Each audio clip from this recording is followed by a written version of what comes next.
The snowstorm began unexpectedly, rolling over the mountain range like an ominous white tide.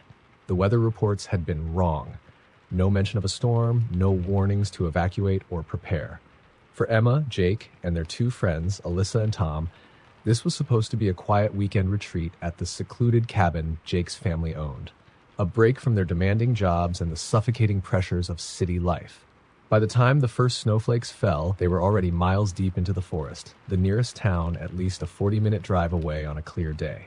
The cabin, perched at the edge of a frozen lake and surrounded by towering evergreens, had no Wi-Fi, no cell service, and no neighbors for miles.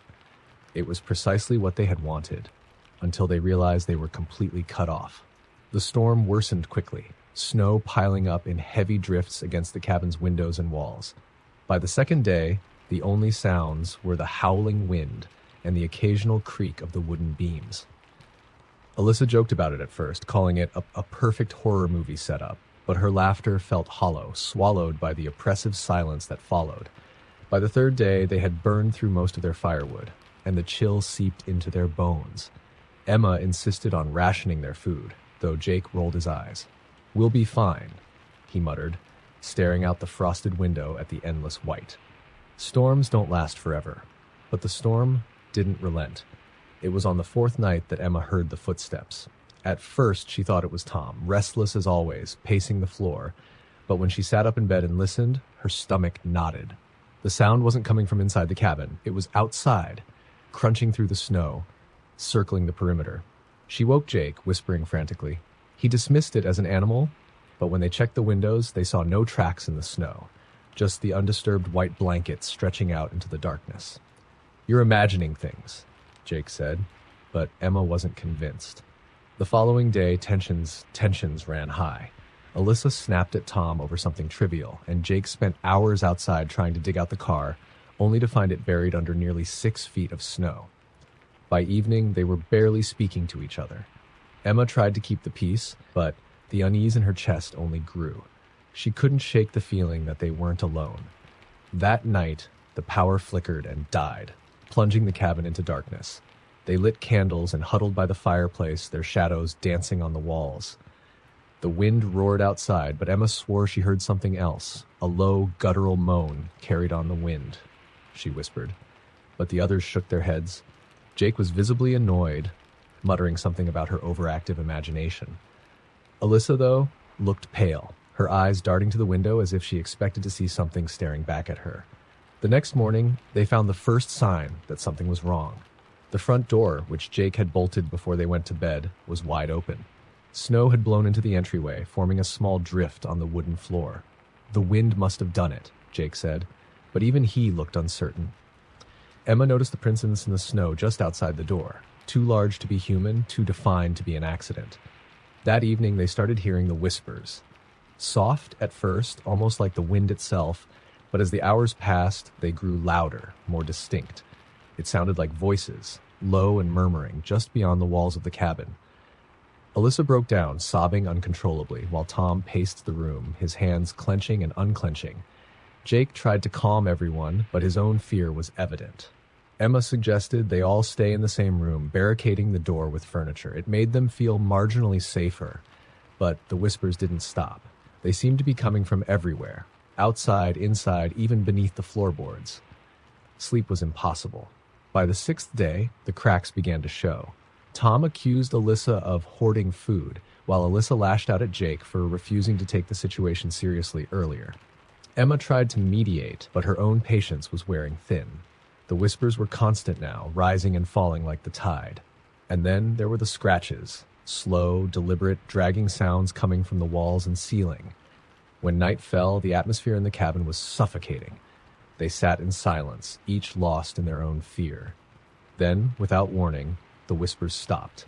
The sudden silence was deafening, more unsettling than the noise had been. Alyssa was the first to speak, her voice trembling.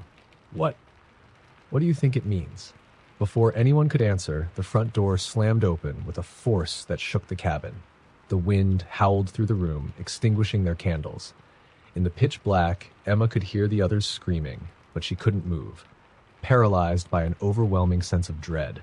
Something was in the cabin with them. The next few minutes were a blur of chaos. Shouting, crashing, the sound of wood splintering. Emma managed to grab a flashlight and switch it on, the weak beam cutting through the darkness.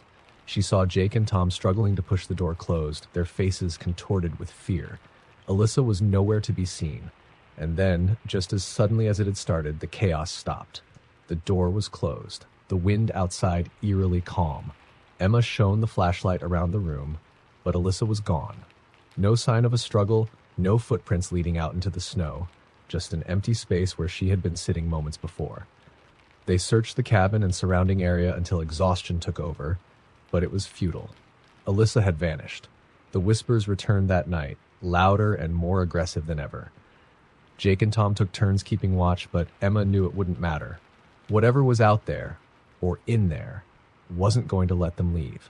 By the 8th day, the food was gone, and so was Jake. He had gone outside to check the generator and never came back.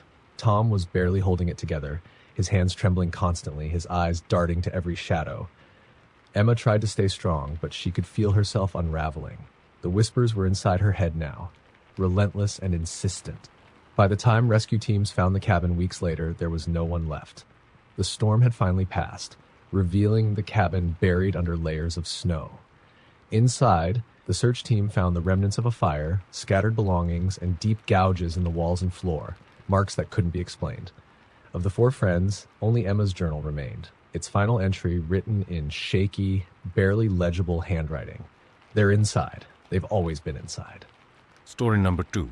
The wind whipped violently through the dense forest, rattling the old cabin perched on the edge of a forgotten lake. Mia, Derek, and their younger brother Kyle had been told to avoid the woods around the property when they rented it for a weekend getaway. The cabin's owner, a frail old man with unsettlingly pale eyes, had been adamant.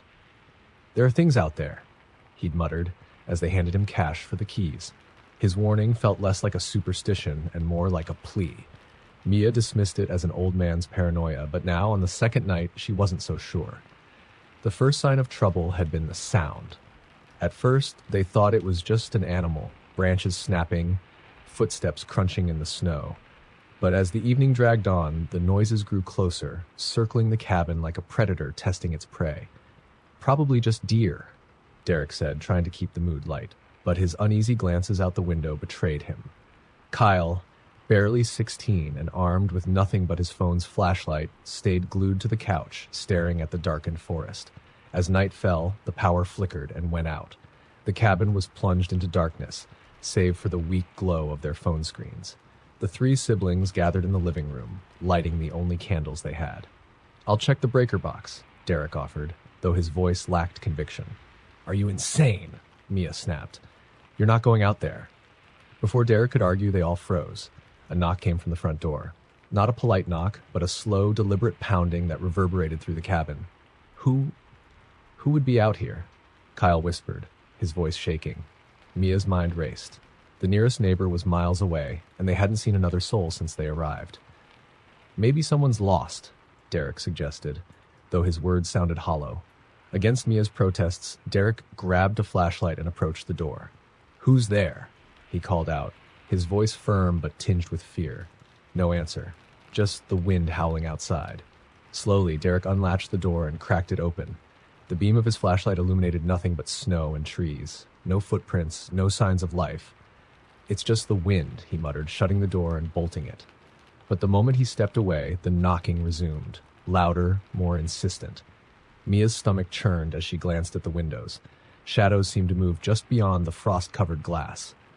"I don't like this," Kyle whispered, clutching a pillow like it could protect him. The knocking stopped, replaced by a new sound, a faint, rasping voice. "Let me in." The words were so quiet they could have imagined it, but when the voice came again, louder this time, their blood ran cold. "Let me in. It's freezing out here." Mia shot Derek a look, her eyes wide. "You locked the door, right?" "Of course I did," he hissed. The voice came again, clearer now, like it was right outside the door. "Please, I just need to come inside. It's so cold." Kyle whimpered, his eyes brimming with tears. "Don't open it, Derek, please." Derek didn't move, his eyes fixed on the door. The voice shifted, becoming guttural, almost mocking. "Don't you want to help me?" it crooned, followed by a sharp, wet laugh that made their skin crawl. Suddenly, the windows rattled violently and the walls of the cabin groaned as if something immense were pressing against them. The candles flickered and died, plunging them into total darkness.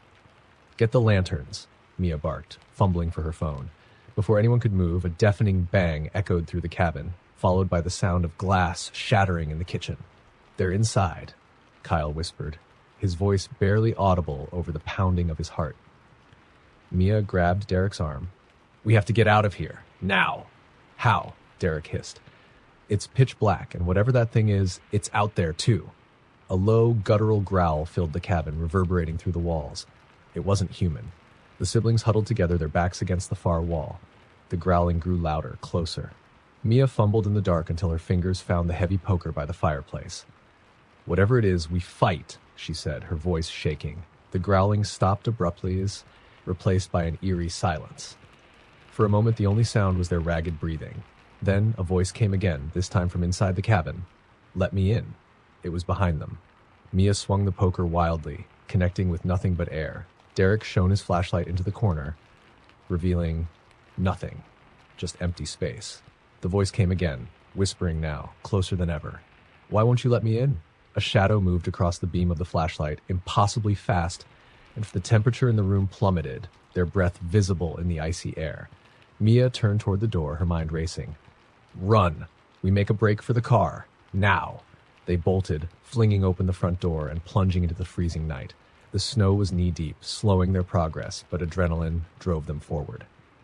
Behind them, the cabin groaned and creaked, the growling turning into a guttural roar. Shadows spilled out of the doorway, impossibly long and writhing, reaching for them. The car was buried in snow, but Derek yanked the door open and shoved Kyle inside. Mia scrambled into the driver's seat, fumbling with the keys as the shadows closed in. The engine roared to life, and the headlights illuminated the cabin. For a split second, they saw it. A tall, gaunt figure with hollow eyes and a mouth that stretched too wide, standing in the doorway. It tilted its head as if curious, and then it smiled. Mia slammed on the gas, the tires skidding on the icy ground before finding traction. They sped down the snow-covered road, the figure vanishing into the darkness behind them. They didn't stop until they reached the nearest town, shaking and breathless. When they told the local authorities what happened, the sheriff's face darkened. "That cabin," he muttered. "No one's lived there for years. Not since." He trailed off, but the look in his eyes said enough.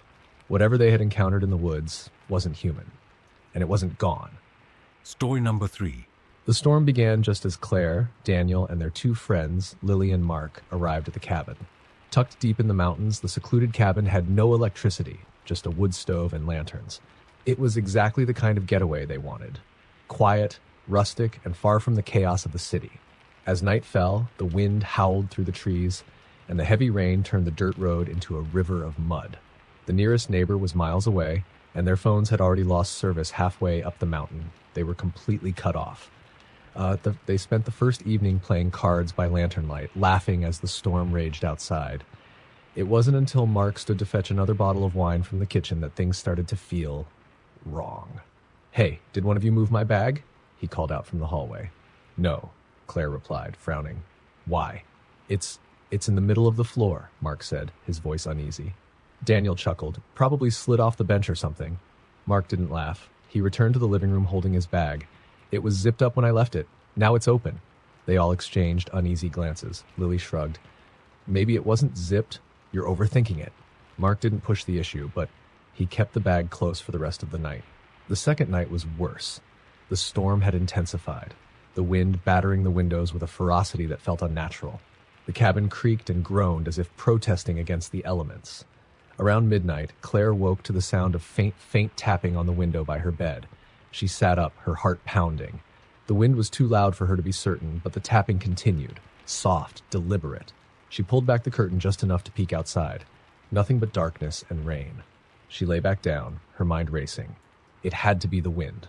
But she couldn't shake the feeling that someone or something had been there. In the morning, Daniel found muddy footprints on the porch. "Those aren't ours," he said, his voice tight. "We haven't been outside since last night." Lily laughed nervously. "Maybe they're from before we got here?" Daniel shook his head. "It rained all night. These are fresh." They spent the day trying to rationalize what was happening. Maybe it was a lost hiker, they told themselves, or some animal playing tricks on them. But as the sun set and the storm returned with renewed fury, the unease in the cabin became palpable. That night, the noises began. It started with faint whispers, too soft to make out but impossible to ignore. Then came the scratching, as if claws were dragging across the wooden walls. Lily clutched Claire's arm. "Do you hear that?" "I hear it," Claire whispered, her throat dry. Daniel and Mark grabbed the only weapons they could find, an old fire poker and a rusty hatchet from the woodpile. They checked every corner of the cabin, their lanterns casting flickering shadows on the walls. But there was nothing. No footprints, no signs of forced entry, just the relentless scratching. At some point during the night, the whispers stopped, replaced by silence so profound it was deafening. The four friends huddled together in the living room, too scared to sleep.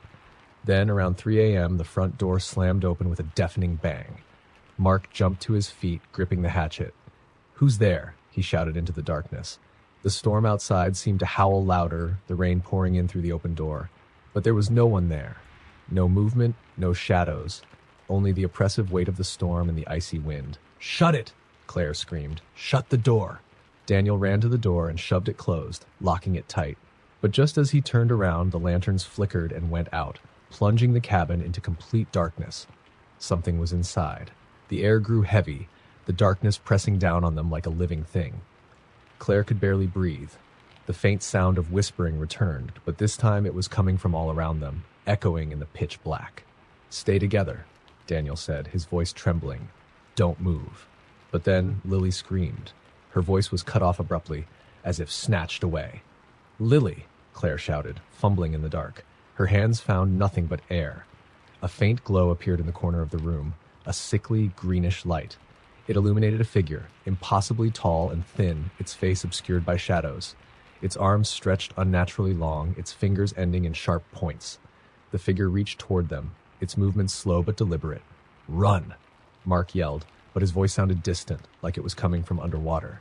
Claire grabbed Daniel's hand and stumbled toward the door, her heart pounding so hard she thought it might burst. The whispers grew louder, now overlapping, filling her ears with a chaotic cacophony. They burst out into the storm, the icy rain drenching them instantly. The mud sucked at their shoes as they ran, but they didn't dare stop. Behind them, the cabin seemed to groan and collapse inward, as if being swallowed by the forest itself. They didn't stop running until they reached the car, miraculously finding it intact despite the storm. Daniel fumbled with the keys, his hands shaking, and started the engine. The headlights illuminated the dark road ahead, but in the rearview mirror, Claire saw it. A tall, thin figure standing at the edge of the trees, its glowing eyes piercing through the rain. They never spoke about what happened that weekend, but every now and then Claire dreams of the cabin, the whispers, and those eyes. She wakes up drenched in sweat, convinced that one day it will find her again. Story number 4. The winter retreat was supposed to be a peaceful escape. Mark, Jenna, their best friend Chris, and his girlfriend Emma rented a remote cabin high in the mountains. Nestled amidst towering evergreens, the cabin was picturesque and isolated, perfect for unwinding away from city life. The weather forecast predicted heavy snowfall, but the group didn't mind. They wanted the seclusion. The first 2 days passed uneventfully. They spent their time hiking, playing board games, and drinking wine by the crackling fireplace. The snowstorm arrived as predicted, a thick curtain of white descending on the cabin. By the third day, they were snowed in. That evening, as they settled in for a movie, the generator flickered and died, plunging the cabin into darkness. "Great," Chris muttered, pulling out his phone for light. "I'll check the generator." Mark handed him a flashlight. "Be quick. It's freezing out there." Chris donned his jacket and boots and stepped outside. The wind howled as he disappeared into the blizzard. Minutes passed, then 10, 15. Jenna frowned. "He should be back by now." "I'll go check on him," Mark said, slipping on his own coat. Emma and Jenna stayed behind, huddled together in the dim glow of a single candle. Mark trudged through the deep snow to the generator shed. He found the door ajar, snow swirling inside. "Chris?" he called, his voice muffled by the storm. There was no response. The flashlight beam caught footprints leading away from the shed, heading deeper into the woods. Mark's stomach knotted. "Chris!" he shouted again louder this time. Still no answer. He hesitated. The storm was growing worse, and venturing further seemed dangerous. Reluctantly, he returned to the cabin. When he stepped inside, Jenna and Emma looked up expectantly. "Chris isn't there," Mark said, brushing snow off his coat. There were footprints, but they led into the woods. "Why would he go into the woods?" Jenna asked, her voice tight with worry. Emma stood, already putting on her coat. "We need to find him." "No," Mark said firmly. "It's too dangerous. We'll wait until morning." Morning came, but the storm hadn't let up. The cabin was eerily silent, the thick snow muffling every sound. They ventured outside, calling for Chris, but their voices were swallowed by the howling wind. The footprints from the night before were gone, buried under fresh snow. Hours turned into days. The food supply dwindled, and the group grew more desperate. The isolation and fear gnawed at their sanity. Then, strange things began to happen.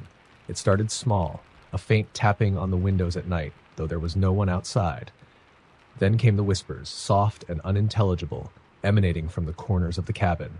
Jenna swore she saw a shadow move across the room when no one else was there. One night, Emma woke up screaming, "Chris! He was standing there at the foot of the bed!" Mark and Jenna rushed into her room, but it was empty. Emma was shaking, her face pale. "It was him," she whispered. "But his eyes, they weren't right." Mark tried to rationalize it. "You're exhausted. We all are. It's just your mind playing tricks." But deep down, he wasn't sure he believed his own words.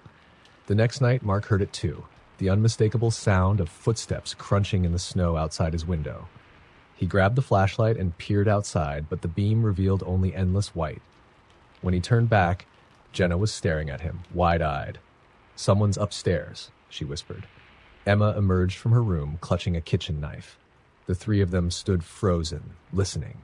Faint creaks came from above, slow and deliberate, as if someone was walking in circles. "We locked the doors," Mark said, his voice barely audible. "No one else is here."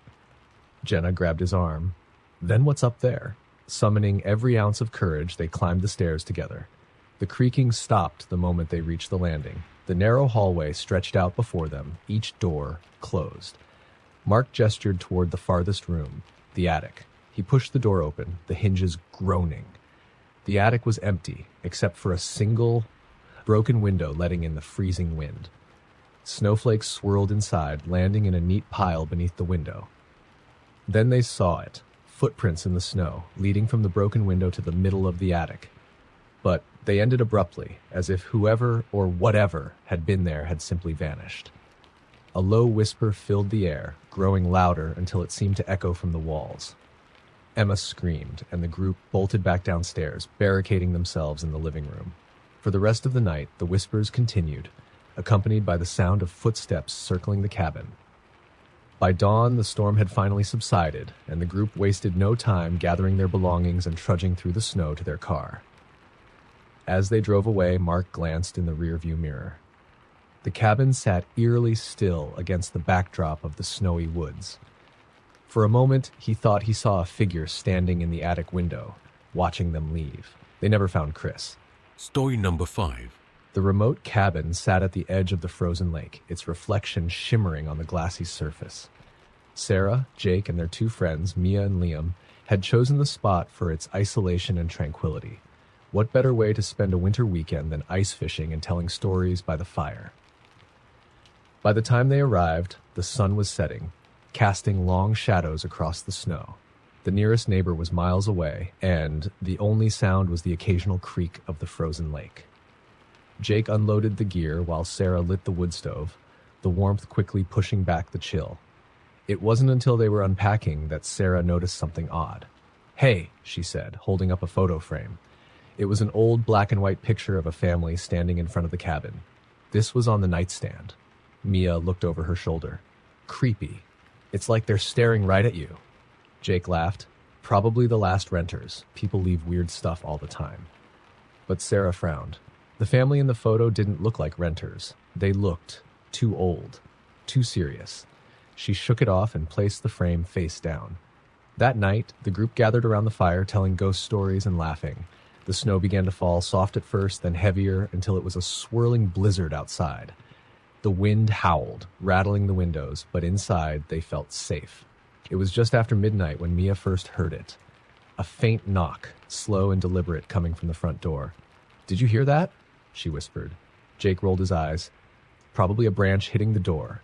The knocking came again. 3 steady, hollow thuds. Sarah stood, her stomach knotting. Who would be out here in this weather? Let's not find out, Liam said, gripping the poker from the fireplace. Jake grabbed a flashlight and moved toward the door. Relax. It's probably just an animal.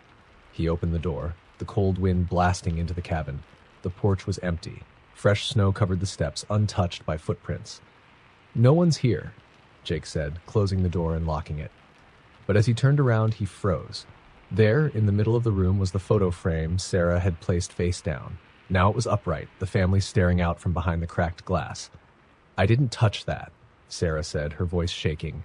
Me neither, Mia added. They stared at the photo, dread sinking into the room like a heavy fog. The family's faces seemed different now. The smiles were gone, replaced by faint scowls. It's just a coincidence, Jake muttered, but his confidence was waning. The knocking resumed. This time, it came from the back door. Okay, that's not funny, Mia said, her voice cracking. It's not us, Liam said, his grip tightening on the poker. Jake shone the flashlight toward the back door. The knocking stopped, replaced by silence so deep it felt suffocating. Then, faintly, they heard it. A low, mournful wail echoing from outside. Stay together, Sarah whispered. The sound grew louder, a mix of crying and something more guttural. It circled the cabin, moving from one window to the next. Shadows danced across the frosted panes, too quick and fleeting to identify. Turn off the lights, Jake hissed. They doused the lanterns, plunging the cabin into darkness. The fire's glow was the only illumination, casting flickering shapes on the walls. The wailing stopped abruptly, replaced by the sound of footsteps crunching in the snow, heavy, deliberate, moving closer. Then a voice, low and hoarse. You shouldn't be here. Mia whimpered, clutching Sarah's arm. What do we do? Don't answer, Liam said, his voice barely a whisper. The voice came again, this time closer. This is our home. Suddenly the fire flared, casting the room in a blinding light. The shadows on the walls shifted, elongating into grotesque forms. One by one they began to move, detaching themselves from the walls and sliding across the room. Run, Jake shouted. They bolted for the door, but the shadows blocked their path, their shapes twisting and writhing. The air grew cold, their breath visible in the firelight. Sarah screamed as a hand, solid yet insubstantial, grasped her wrist, pulling her back. Jake grabbed her, yanking her free, and they all stumbled outside into the storm. The cold was biting, the wind howling like a living thing. Behind them, the cabin's windows glowed with an unnatural red light, shadows moving frantically inside. They didn't stop running until they reached the car. The engine sputtered, but finally roared to life. As they drove away, Sarah looked back. The cabin was barely visible through the snow, but she could see the front door swinging open, and standing in the doorway, the family from the photo. Their eyes glowed faintly in the darkness, watching as the car disappeared into the storm. The group never spoke about what happened that night. But Sarah couldn't forget the hand that had grabbed her. It left a bruise, dark and shaped like a skeletal grip, that lingered for weeks. And sometimes, late at night, she swore she could hear the knocking again. Story number 6. The rain poured relentlessly as Jason drove his car down the winding, forest-lined road. He had been on the road for hours, heading to a secluded cabin his boss had offered for the weekend. The promise of solitude, fresh air, and no cell service sounded perfect. Exactly what he needed after months of stress and sleepless nights. By the time he reached the cabin, it was well past midnight. The headlights illuminated the old, weather-beaten structure, its wooden exterior slick with rain. A lone porch light flickered weakly. Jason parked, grabbed his bag, and ran inside, dodging the downpour. The cabin smelled faintly of mildew and wood smoke. It was simple, just a living area, a small kitchen, a bathroom, and a single bedroom. A fireplace sat cold and empty in the corner. Jason found the light switch, though the bulbs barely lit the space, casting long shadows on the wooden walls. He locked the door, set his bag down, and collapsed onto the couch. Thunder rumbled in the distance as Jason stared at the ceiling.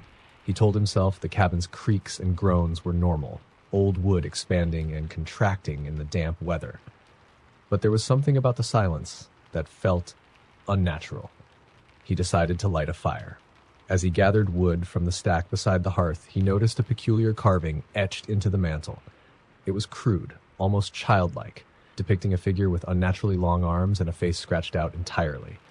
Below it, words were scrawled, Do not stay past midnight. Jason frowned. Weird, he muttered, brushing it off. Probably some prank left by a previous guest. The fire crackled warmly, and he dozed off on the couch. He wasn't sure how long he slept, but he woke suddenly, heart pounding. The cabin was silent again, except for the faint tapping sound coming from the window. He sat up, rubbing his eyes. The fire had dwindled to glowing embers. Rain still battered the roof, but the tapping continued, light, deliberate, as if someone was gently knocking on the glass. Jason's throat tightened.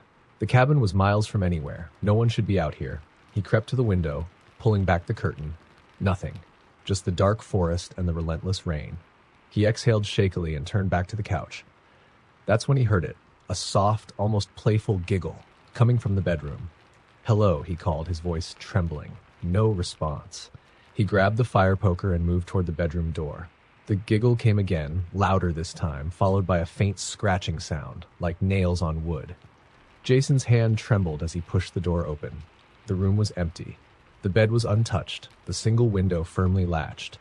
But on the mirror above the dresser, fogged as if someone had breathed on it, were the words, "Leave. Now!" Jason stumbled back, panic setting in. He bolted to the living room, grabbed his keys, and was halfway to the door when the lights flickered and went out. The fire embers cast an eerie orange glow, barely illuminating the room. And then he heard it. The sound of footsteps, slow and deliberate, coming from the bedroom he had just left. "Who's there?" he shouted, gripping the poker tightly. The footsteps stopped, replaced by a long, dragging sound, like something heavy being pulled across the floor. Jason backed toward the door, his heart hammering. He fumbled with the lock, but his hands were shaking too badly to turn the key. A shadow moved at the edge of the firelight. Tall and gaunt, it stood unnaturally still, its head tilted to the side. Jason's breath caught in his throat as the figure took a step forward, its movements jerky and unnatural. "Stay back!" he yelled, swinging the poker blindly. The figure stopped, its head tilting further, almost to the point of snapping. Then it spoke, in a voice that was both high-pitched and guttural, like two voices speaking at once. "You were warned." Jason didn't wait. He threw the door open and ran into the storm, the rain pelting his face as he sprinted to his car. Behind him, he heard the cabin door slam shut, followed by that same chilling giggle. He fumbled with the car keys, finally getting the door open and starting the engine. As the headlights cut through the rain, he saw it. The figure, now standing on the porch, its long arms reaching down to its knees. Its head tilted again, and though it had no discernible face, Jason could feel its gaze boring into him. He floored the gas, speeding down the narrow road. The rain made it nearly impossible to see, but he didn't dare slow down. When he finally reached the highway, he pulled over, shaking and gasping for air. Jason didn't go back for his things. He didn't tell anyone what happened either. Who would believe him? But every night since, as he lies in bed, he hears that faint tapping at his window, followed by a soft, playful giggle. Story number 7.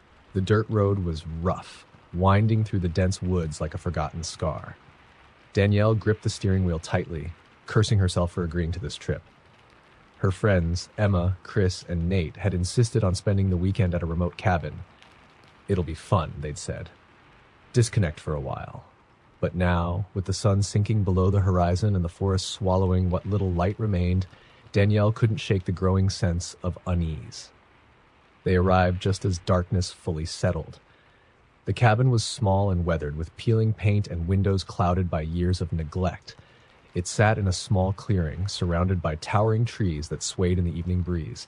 "This is cozy," Emma said, forcing a smile as they unloaded the car. "Rustic charm," Chris said, slapping Nate on the back. "Perfect place to escape the world." Danielle glanced at the woods, shadows weaving between the trees. "It's a bit creepy," she muttered. Inside, the cabin was basic but functional. A single living space with a worn couch, a wood stove, and a narrow staircase leading to a loft. The group set about unpacking, lighting the lanterns, and starting a fire. By the time they settled in, the forest outside was pitch black. Chris cracked open a beer and leaned back on the couch. "So, what's the plan? Ghost stories?" Danielle rolled her eyes, but Nate grinned. "I've got one," he said. "Apparently, this area is haunted." "Of course it is," Emma said, pulling a blanket around her shoulders. Nate leaned in, his voice low. "They say a family used to live in this cabin years ago. One night, something came from the woods. No one knows what it was, but it left the family different. People who came by afterwards said they weren't human anymore, just shapes moving in the windows. The family was never seen again. Chris scoffed. Classic campfire tale. Nice try. Danielle shifted uncomfortably. Let's talk about something else. The night wore on, the group laughing and joking to dispel the tension Nate's story had created. But as the hours passed, the cabin began to feel colder, the air heavier. It was just after midnight when Emma froze, her eyes fixed on the window. "Did you hear that?" she whispered. The others went silent. Outside, the wind howled, but beneath it was something else. A faint tapping, rhythmic and deliberate, coming from the window nearest the couch. Chris stood, trying to act nonchalant. "Probably just a branch," he said, peering out into the darkness. Nothing there. But the tapping continued, now from a different window. This time it was louder. Danielle's heart raced. Who would be out here in the middle of nowhere? Emma pulled her blanket tighter. "Can we just ignore it? Maybe it'll go away." The tapping grew more insistent, moving from window to window, circling the cabin. Then came the whispering, soft at first like the wind, but soon clear enough to make out fragments of words. "Come out. Join us. We're waiting." Chris grabbed the poker from the fireplace. "All right, this isn't funny." The whispers stopped. For a moment, the cabin was deathly silent. Then a loud bang came from the front door, as if something heavy had slammed against it. Danielle jumped, her breath coming in short gasps. "We need to leave. Now." Chris moved to the door, but Nate grabbed his arm. "Don't open it," he said, his voice trembling. "What if it's not human?" The banging continued, each hit rattling the entire cabin. Emma started crying, and Danielle's mind raced. They couldn't stay, but every instinct screamed not to go outside. Then the door handle began to turn. Chris lunged, holding it shut. "Help me!" he shouted. Nate rushed to his side, pressing his weight against the door. From the other side came a low, guttural growl, followed by laughter, deep and echoing, as if multiple voices were layered together. Danielle grabbed the car keys. "We have to make a run for it." Chris shook his head. "You saw how dark it is. Whatever's out there will get us before we even reach the car." Suddenly, the banging stopped. The group stood frozen, listening to the deafening silence. Emma whispered, "Is it gone?"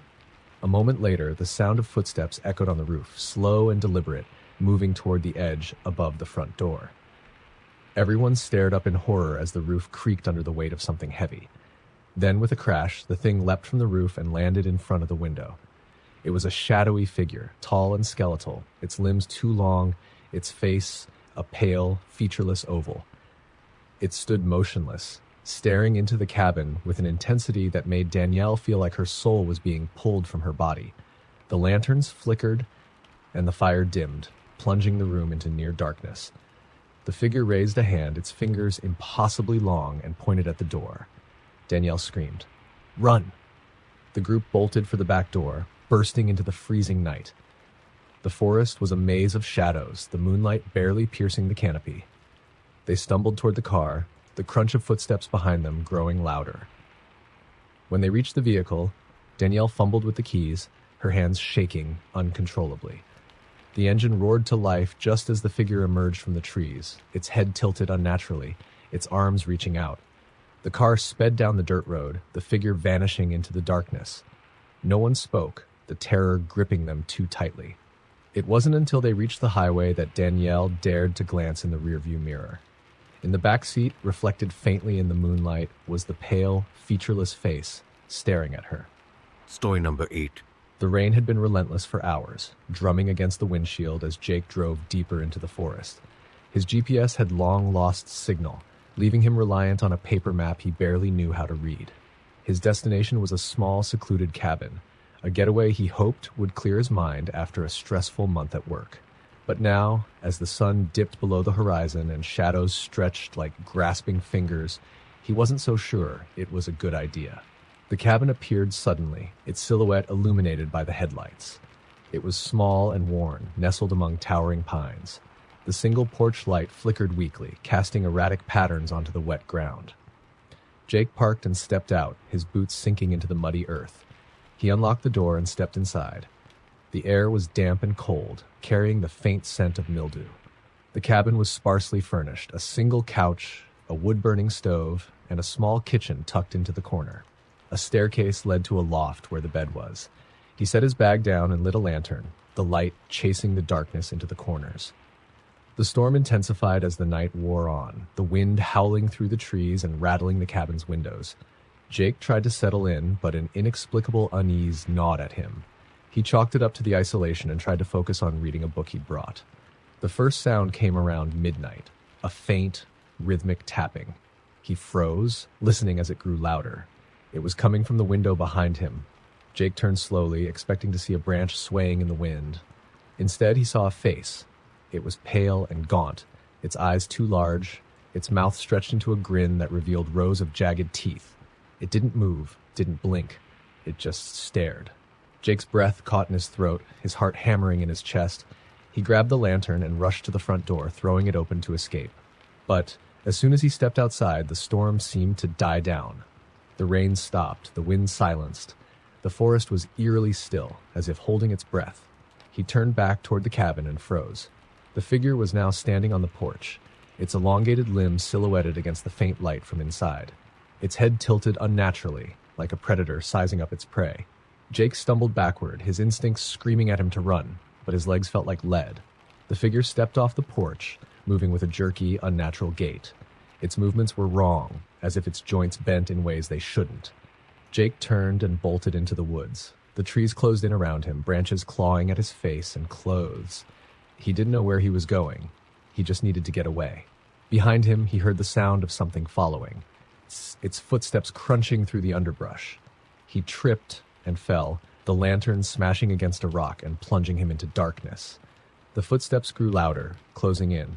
Jake scrambled to his feet, his hands bleeding from the fall, and ran until his lungs burned and his legs felt like they would give out. Finally, he stumbled into a clearing. In the center stood another cabin, identical to the one he had just fled. The porch light flickered, and the door hung slightly ajar. Desperation overpowered reason. He sprinted toward the cabin, throwing the door open and slamming it shut behind him. The interior was identical, down to the last detail. His bag was on the floor, his book on the couch, the broken lantern on the table. He was back where he started. Jake's chest heaved as he tried to make sense of it. The wind picked up again, howling outside. Then the tapping began once more, louder this time, more insistent. It came from every window surrounding the cabin. And then the whispers started. "Come home. Join us. You're one of us." The voice was layered, as if 100 people were speaking in unison. Jake backed into a corner, his eyes darting between the windows as shadows moved outside. The door handle rattled, then began to turn. Jake screamed as the door swung open. The figure stepped inside, its head brushing the ceiling, its grin impossibly wide.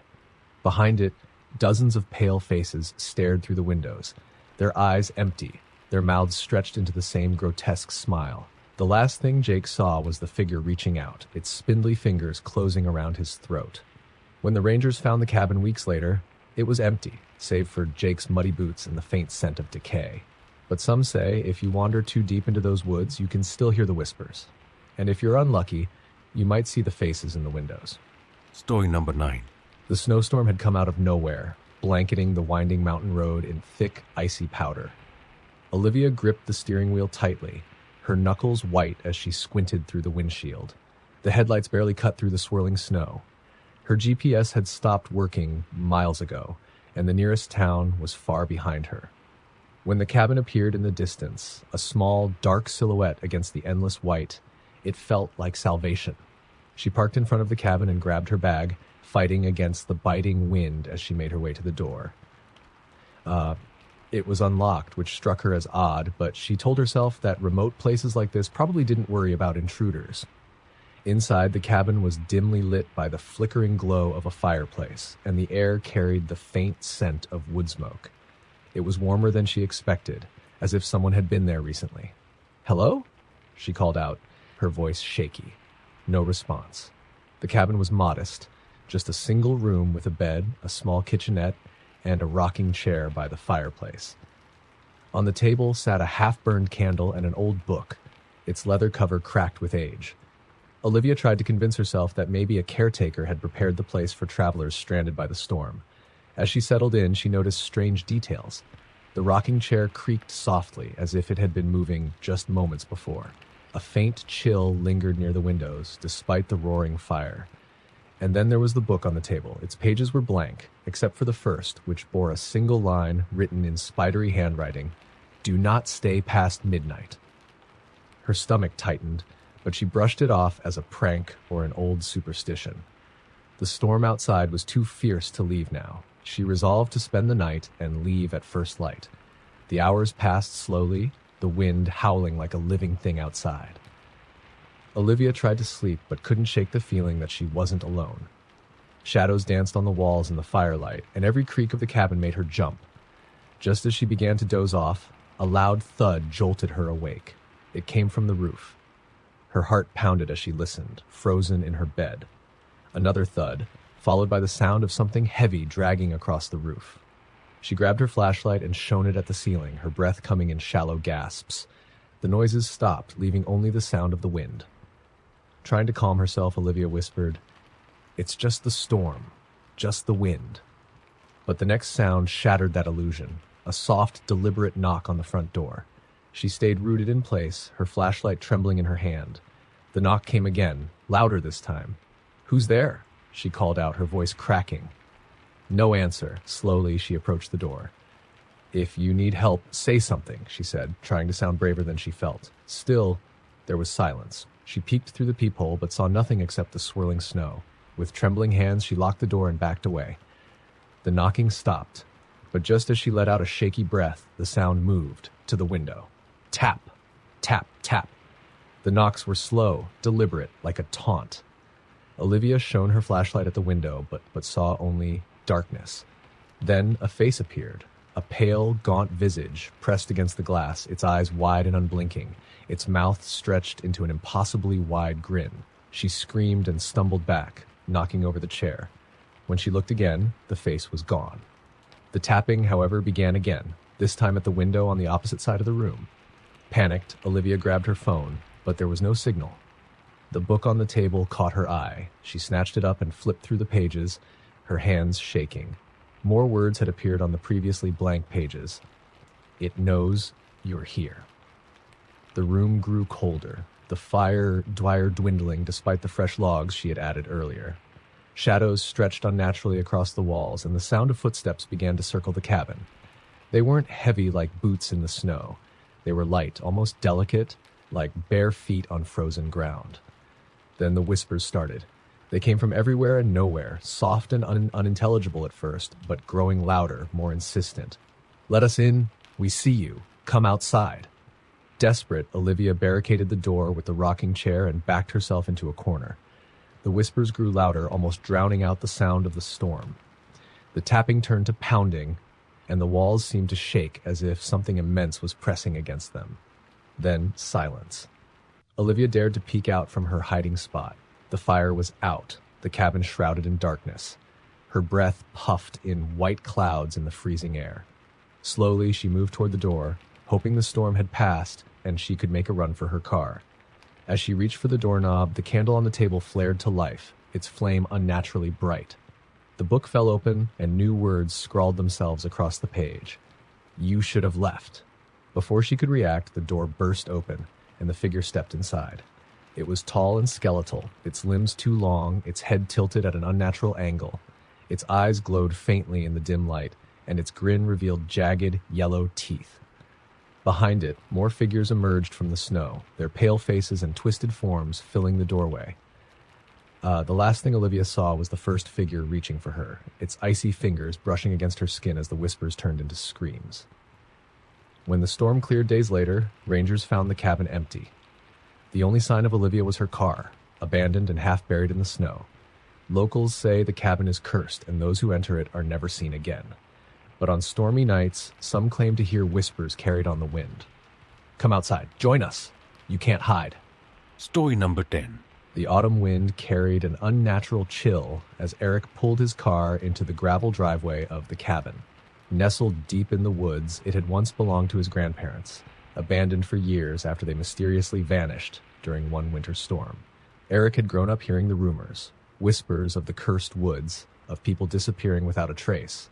But he was here now to prove to himself and his friends that the stories were nothing more than local folklore. As he stepped out of the car, the dense forest seemed to close in around him, the trees towering like silent sentinels. The cabin itself looked untouched, as if frozen in time. Its wooden exterior was weathered, the windows covered in a layer of grime. Eric unlocked the door and stepped inside, greeted by the stale scent of decay and damp wood. He didn't come alone. 2 friends, Mia and Trevor, joined him on this excursion. They were skeptical about his insistence on visiting the cabin, but had agreed, lured by the promise of a weekend filled with ghost stories, beer, and a break from the monotony of city life. The first evening passed uneventfully. They lit a fire, laughed over old stories, and toasted to their bravery. But as the night deepened, the atmosphere in the cabin shifted. The air grew colder, despite the roaring fire, and the shadows cast by the flames seemed to stretch unnaturally across the walls. "Do you hear that?" Mia asked suddenly, her voice barely above a whisper. They fell silent, straining to listen. At first, it was faint, just the sound of wind rustling through the trees, but then came the tapping. Rhythmic and deliberate, it seemed to echo from all around them. "It's probably just a branch against the window," Trevor said, though his voice betrayed his unease. But when Eric went to check, there was no branch. The window was clear, the tapping continued. As the night wore on, the sounds grew louder, accompanied by faint whispers that seemed to drift in and out, just on the edge of hearing. It wasn't until Mia screamed that Eric realized something was truly wrong. "What is that?" she cried, pointing to the corner of the room. They all turned to see what she was staring at. There, in the shadowy corner by the fireplace, was a figure. It wasn't human. Its body was impossibly thin, almost skeletal, with limbs that seemed too long for its frame. Its face was obscured, but its eyes glinted in the firelight, 2 pinpricks of pale light that seemed to pierce through the darkness. Trevor grabbed a poker from the fire, brandishing it like a weapon. "Stay back!" he yelled, though the figure hadn't moved. And then, it simply wasn't there anymore. "Did you see that?" Eric asked, his voice shaking. They nodded in silent terror. The figure had vanished, but the oppressive feeling in the room remained, as if the air itself was watching them. The 3 of them decided to stick together for the rest of the night. They barricaded the door with furniture and huddled by the fireplace, keeping their backs to the wall.